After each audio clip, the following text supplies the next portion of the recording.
Back to Action News now. It is a warm start to your morning. We're mostly in the 50s for the valley right now. You can see Redding briefly dipping into the high 40s, now back at 50 degrees. Mostly mid 50s, low to mid 50s at that for the remainder of the valley. Higher elevations starting out mostly in the 30s early on today. A fire weather watch going into effect at 6 p.m. tonight, lasting through at least Tuesday night. It looks like that could be extended into Wednesday at 6 a.m. due to gusty north winds and low humidity. So those are the big factors we're looking at moving forward. Meanwhile, get a look at this. Here's your satellite radar this morning. We're seeing showers moving through the northwest coast, some holding together long enough to push into the northern mountains, and we're likely going to see that lifting up to the north throughout the day today. So getting a look at what's in store. Right now, low pressure moving overhead to the Pacific Northwest. That's what's bringing that chance for showers. Then we have high pressure building in the Pacific. That's going to move on in and leave us with a warming trend on the way and dry weather through Northern California. So after this morning, looks like we're drying out, staying dry over the next several days. That includes Halloween. You can see here,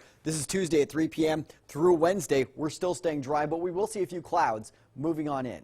Meanwhile, here's a look at today's forecast. Starting out in the low to mid 50s for the majority of the valley, ending up in the low 70s with clearing skies later today. Mountain areas, meanwhile, starting out mostly in the 30s, ending up in the mid 50s to mid 60s for your afternoon. And getting a look ahead at your Storm Tracker 7-day forecast where your weekend is always in view. Take a look at this. We're starting out in the low to mid 70s this morning. We're up to the low 80s by Halloween, so clearing out and warming up for your Halloween. Then after that, mid 80s for the end of the week, down to the low 80s for your weekend. Redding, low to mid 70s today, high 70s tomorrow, and then low 80s Halloween with mid 80s for the end of your work week. A little cooler for your upcoming weekend.